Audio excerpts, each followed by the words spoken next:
What's going on? This is Afro Think Tech. Today's going to be a very, very serious topic. All right. And it's going to be about a certain demographic that continues to get away with their favorite activity that the greater society feels too uncomfortable about to address. Right. And it seems like this particular demographic enjoys the company of children, of young people. Right. We all know vaguely that the modeling industry is one of the landing pages, one of the landing spots for these people, this demographic. Right. And we all know that the current president of the United States is well known for being involved in these circles, this demographic. We all know that this hobby, this hobby, this pastime, the favorite pastime of this demographic is a very expensive hobby because it requires lots of money to pay off politicians, to pay off business people, to buy secret islands, to buy secret places so they can participate in this activity because there's a club of these people, these demographics. And the demographic of these people, has always been consistent, and they just so happen to be very, very wealthy. They so happen to be very, very connected, and they work together, right, under pan-pedoism, okay? There's a pan-pedoism organization in the world, and this demographic, they work together, right, unified under their favorite activity to make sure that while they police the world, and they police the world of their resources, they police the world of their culture and their dignity, right? They make sure that they don't get policed. All the way to the point to where the highest office of the land and the cabinet and the biggest, most financed law enforcement agency on the planet, along with other law enforcement agencies from other very rich Wakanda-like nations with a specific demographic, they all work together in tandem under pan-pedoism to make sure that they can indulge in their pleasures unabated by any kind of accountability. And this has been going on for about, modern times, 500 years. You got to remember, the transatlantic slave trade also involved the ancestors of this demographic. Right? This is literally the same money. You understand? This is the same money from the same named families, from the same demographic, implementing the same plan for the same purpose. They just repurpose the name. Just like you are an employee, right? You have an employer. It used to be called you are a slave and they are the slave master. Change the name, change the mindset. People become dull, they don't pay attention, and they just let it happen. There's got to be a point in time where we, as human beings, people who consider themselves human beings, address this epidemic, okay? Because it is, in fact, an epidemic that never gets addressed. Now, it seems like the greater public is way too passive on this, or they feel like they don't have power to do anything about this. But in fact, we do have the power to do something about it. Do anybody have the political will to do it? Or is there anybody willing? Is there anybody willing to accept the consequences that's going to come with fighting against this demographic? Because they have the money, the power, the military, and all the connections that give them the ability to do this. Most of this demographic are part of a community, another community that are currently in the closet. All right. As we know, Grindr is a great place to find a large number of this demographic. You do politicians plus Grindr. You can triangulate this demographic, right, of people, right? To the point to where even our secret clandestine services use the fact that this particular demographic love this activity so much that they would start wars in order to continue on. They will commit genocide in order to distract you from the fact that their pastime is participating in this activity. Now, it's not just them, because when I was in Afghanistan, I also witnessed that the majority of the power players in Afghanistan also participated in this activity. Within Islam, right? Within Islam in the Middle East, this activity is part of the culture. This activity is practiced quite widely, both in Iraq and Afghanistan. And I witnessed it, questioning the reason why I was there in the first place, not seeing any good guy on any side, no matter who was getting deleted or not. I've with my own two eyes. There was this one time, me and my special operations group was going on a patrol. It was about 12 of us. Me and my commander, we went to a warlord's house because on this patrol, the warlord, who was a Taliban warlord, he wanted us to take his Taliban with us on patrol to go fight other Taliban who he didn't like or who had a hit out on him, right? And so inside this compound, for some weird reason, they offered us, little boys, for pleasure, because that's what it's about. Women have it's totally undescribable. Women are so looked upon as so bad that they're not even looked at as pleasure, but the boys are. There's an entire culture behind it, right? I've seen it. I've been offered a little boy in Afghanistan, and I, of course, obviously, right? And I noticed that there were some the same demographic of officers who stayed in this compound while the rest of us stayed in the desert, in the mountains, outside. Some of these officers seemingly participated in the pleasures that they could have out of the view of society. I've seen this happen. I've also seen this happen in the Philippines, where I was also offered to participate in activities because I was black with village rural Filipinos in order to impregnate their women so they can have black strong members of their community. And I once again declined.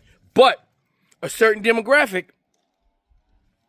participated in activities that, if were participated in America, would have, in a regular government, landed them underneath the jail. Okay? So in my career, I've witnessed this particular demographic of individuals who, if given the opportunity and a way to get away with it, they would participate in this activity. Okay? And this activity, it doesn't just obviously affect women. It affects boys. Just like in the transatlantic slave trade, that what they call butt breaking or buck breaking, that was this same demographic participating in their favorite activity with little African boys, along with little African girls. So we know, culturally consistent, this is the thing. All right? And we know in Europe, it's an epidemic in Europe as well. So it's an epidemic in the Islamic world, and it's an epidemic in the European world. Now, I'm not saying it doesn't happen in the African world, but African culture that's not Islamic tend to shun upon these type of things. It's not culturally consistent in Africa. It's not something Africans do.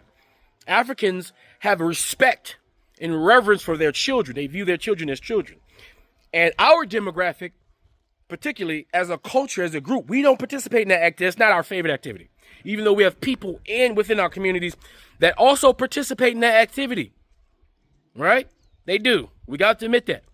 Right? Also in Japan and Asia, there's a demographic that participates in that activity as well, especially within the family dynamic. The Japanese father, for instance, is known for taking showers with their daughters when their daughters are of birthing age. All right? It's a very silent thing they don't talk about in Japan. But if you ever watch a Japanese movie and wonder why they don't never have parents in the picture, or wonder why in Korean movies, there's always a situation between the son and the father, or the daughter doesn't want to deal with the father, or they make the father look in a bad light. It's kind of like a reference towards something that happens within their community that they don't talk about. They don't advertise it. But it is an epidemic within their communities, right? But the king of all of this are that one particular demographic that entices and finds other people of other groups who also participate in that demographic, because the more the merrier. If everybody who participates in this demographic collectively do these things together, they collectively protect each other because they have a lot to lose. Because the ones that like this activity have everything to lose. This is the 1%. This is the 1% of the 1%. These are the people we pay our bills to. The people that make our lives terrible. The people that turns us into cogs in the machine. The people that makes us corporate slaves. These are the same people. They're not good people. Even though a lot of them claim to be people of God. Like the Catholic Church, who also, as we know, within that religion of that demographic, participates in those kind of activities on a regular and daily basis. And when they get caught, instead of holding these individuals accountable, they shift them away from the public view in order for them to rehabilitate, or in order not to get other people in trouble who did not get caught. So we have this Jeffrey Epstein thing that we should never forget. And we should never forget this Jeffrey Epstein thing. We need to keep talking about it. And we need to hold those politicians who don't participate in this particular activity, we need to hold them accountable and force them to hold those who do participate in the activity accountable. So the next president, the next class of politicians, what we need is Judge Dredd. That's what we need. We don't need a peacemaker.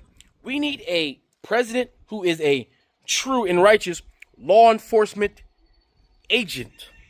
We need law and order, and someone who's not afraid to deal with them. Someone who will not compromise with this demographic. Somebody who's a predator. We need an apex predator politician, and they need an army of apex predator politicians who want to do nothing more but seek and destroy this particular demographic, taking away everything they have not earned but stolen from the planet on behalf of humankind. That's what we need. That's what we all need. But anyway, I'm always going to do my part when somebody screams out who's a victim, a survivor, no matter what their race is, because this transcends race. This is humanity we're talking about. Because our children are our future. That's our investment. F a diamond, F jewels, F fake dead slave owner presidents. Our children are the most important thing on the planet. Our ability to immortalize ourselves with our offspring and give them a better life than what we had. The only way we're going to do that is if we deal with this demographic that loves this activity. Because if we deal with this one demographic, and we're talking about some French Revolution type shit, some Inquisition type shit, some goddamn purge level shit, we need to get into our lower vibration, because it's okay. Listen, there's a reason why you have that lower vibration. There's a purpose for it in the law of nature.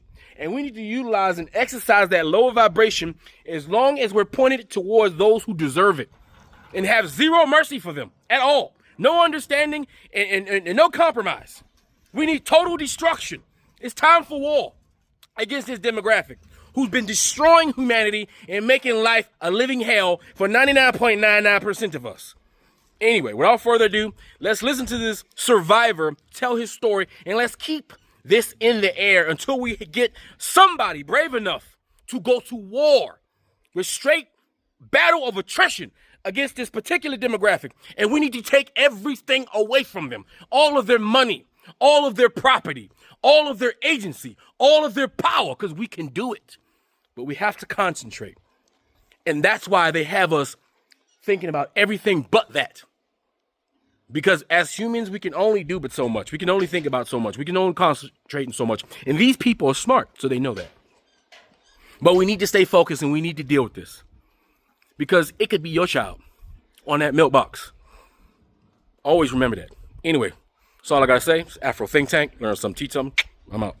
I was trafficked by the former Abercrombie & Fitch CEO and a web of people who are still able to do this because people continue to act like they care but don't actually care. Regarding the Epstein files, I need you to please listen to me and listen to me for the entirety of this. Save this, share this, help me get this out there because this is important. Men and boys are absolutely included in all of this. Many of you know my story. Many people still don't know the story because it has been pushed down over and over because people don't like to understand that men and boys have always been victims in all of this as well. The person behind Abercrombie & Fitch at the height of it all, former CEO who I'm talking about, and I refuse to say his name on here because he does not get to take up space in my world anymore. The person who enabled him from the beginning was Lex Wexner. Lex Wexner is also the person who enabled, from the beginning, Jeffrey Epstein. As you connect more of these dots, you realize that this has been going on for a very long time, and it's still going on to some capacity because these industries, like the modeling industry, are predatory and they are a front for so many other things that are not what the world wants to know. I want to speak directly to survivors right now. Please take care of yourself. The world is using this as fodder. A lot of people that don't actually care about this are now going to use this to get engagement, to get likes, to get follows. And I'm grateful that noise is being made, but it's so sad because we've known this for so long. And if people just believe survivors, we wouldn't be in this position to begin with. Please take care of yourself, turn these things off. Don't engage with the people who are not actually coming at this with sensitivity and nuance and looking to actually help push this conversation forward so that justice can actually be had. What we're fighting is a system that was built by predators for predators. It's soul-sucking and it's gaslighting and it makes you feel crazy. The truth is that we are going to see change and we are going to find justice in different ways, and it's going to take a really long time. Since my story came public in 2023, there's still so many logistical things that haven't gotten to actually happen because they know how to work the system. They know how to make themselves look like a victim themselves. It's just meant to make you feel crazy. And that's why people end up in really hard positions, and it takes a really strong person to go through this and come out on the other side okay. And I'm so grateful to this love army for being in this with me and knowing that you have helped get this to where it is, that you have helped make this story even bigger, and that we're going to keep getting more people to understand that men and boys are a part of this conversation and always have been. Please help these different pieces of the puzzle, my story. Please help more people hear about it because it helps us and it protects us in so many ways as well. If you're new here, I'd like to welcome you to our love army. Much love, y'all. I was trafficked by the former Abercrombie & Fitch CEO and a web of people who were enabled at the very top from Lex Wexner, who also had enabled Jeffrey Epstein. And I want to share some important details with you. So please save this, share this, watch it in its entirety so that I can help you understand more of the puzzle pieces of how all of this works. I have sat with what I'm about to show you for about an hour, and I have been enraged for that hour. And beyond the anger is hurt and sadness. You know, the women on TV right now were college-aged, paid for sex, traveling the world actually on these yachts and private planes. And they've made millions of dollars from the Epstein fund, but now vamped as victims of rape. So to try and translate that for the American public is not a popular opinion. This whole conversation is giving me this. Grape is bad for certain people. No. For certain people. No, it's bad for everyone. No, it's only bad for certain people. Here, Andrew. like there's women, you agree, No. who have orgasmed during SA. That has nothing to do with Bro. that. I'm going to use my own trauma to make a point. I was 19 the first time that I was sexually assaulted on my very first photo shoot by someone who is a known predator. I was a signed model. I was at NYU. Does this all mean that I was not a victim? Are you really telling us that because someone is college age that they can't be groomed, manipulated, leveraged, and trafficked? This sounds a lot like you can't be raped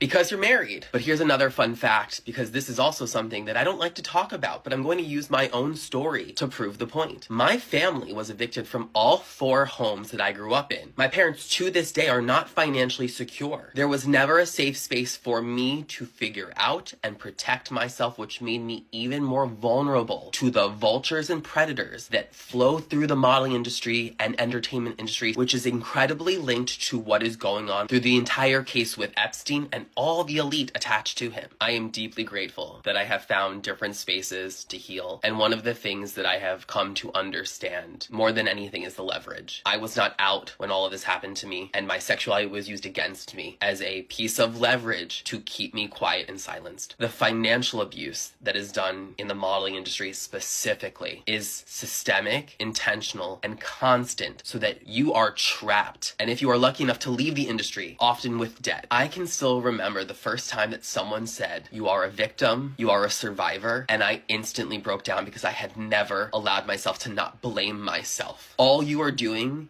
is encouraging people who have been harmed, abused, and violated to continue to blame themselves and minimize what has happened to them. And that is why you, specifically on this crazy campaign to protect and uplift predators, are such a danger and threat, because all you're doing right now is harming survivors, and many of whom are in your own community, from seeking actual healing journeys and finding peace within their own lives. This one is difficult, but it matters. Sasha Riley is a white male, decorated Iraq war veteran, and a survivor who has publicly shared testimony alleging that he was trafficked as a child. He states that from within ages 9 to 13, he was trafficked within what he describes as the Trump-Epstein network. And prior to that, he was abused and trafficked by his adoptive father, beginning around the age 6.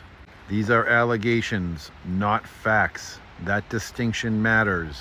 Riley says he has provided documents and corroborating material to authorities, and that he is currently living outside of the U.S. for safety. He states that he is willing to testify under oath if given the opportunity. What he's asking for isn't belief without evidence. He's asking for an investigation. Listening to testimony doesn't convict anyone, but it does mean taking survivors seriously enough to investigate their claims. History has already shown us what happens when powerful people are protected by silence, especially in cases involving trafficking of young children. If you can stomach it and you choose to listen to the unedited version of Riley's testimony, be warned, the details are graphic and disturbing. So please protect your mental health. But don't look away just because it's uncomfortable. Survivors don't owe us perfection, but institutions owe them accountability. Investigation is not persecution, and silence has never been justice. Share your thoughts in the comment section and follow me for more. Did you know that boys and men are sex trafficked too? I was trafficked by the former Abercrombie & Fitch CEO and a web of people who are still able to do this because people continue to act like they care, but don't actually care. Regarding the Epstein files, I need you to please listen to me and listen to me for the entirety of this. Save this, share this, help me get this out there, because this is important. Men and boys are absolutely included in all of this. Many of you know my story. Many people still don't know the story because it has been pushed down over and over, because people don't like to understand that men and boys have always been victims in all of this as well. The person behind Abercrombie & Fitch at the height of it all, former CEO who I'm talking about, and I refuse to say his name on here because he does not get to take up space in my world anymore. The person who enabled him from the beginning was Lex Wexner. Lex Wexner is also the person who enabled, from the beginning, Jeffrey Epstein. Hi, I'm Dr. Stephen Hassan, cult expert, author of The Cult of Trump. I'm wearing my company's merch, the t-shirt. It says it's your mind and only you should control it. I want to thank Barrett Paul for talking publicly, because it's very rare to see a man talking about having been trafficked. I've had the opportunity in my research with sex and labor trafficking to meet other men who were trafficked. Some were kicked out of their homes, homophobic Christian homes, because they were gay, were on the street, and guess what? They got picked up by pimps. And guess what? They were abused and brainwashed and programmed. I've dedicated my life to explaining undue influence, mind control, brainwashing, and I've connected the dots using existing international law against human trafficking. And I just want to be really clear that we have an opportunity not just to get the Epstein files exposed, but to expose the vast $100 billion a year, according to Virginia Giuffre's interview in 60 Minutes Australia, $100 billion a year industry. What's going on here? I really want to make an appeal for people to come back to values, to realize human life is precious, and abusing young boys and girls is not okay. If we're talking about powerful men and powerful women, yes, women are abusers too. Look at Ghislaine Maxwell, major perpetrator that apparently is wangling now to get her sentence commuted by the perp in chief. We want to open a window on mind control. Please check out my doctoral dissertation. It's on my website, freedomofmind.com. It's all about connecting the dots with Chinese communist brainwashing, trafficking, and my bite model of authoritarian control. I want to learn more about behavior, information, thought, and emotional control. It will help protect you and your loved ones. Check it out. What do you think? Put your comments below. Thanks. So this photo of Donald Trump with this little beautiful black girl was left out of the files. And I don't know the situation behind this picture, so I don't want to speculate. But they are saying that her name is Allie Carter.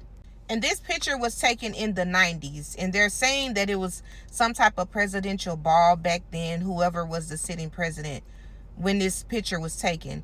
But look at how he has his hands around her neck.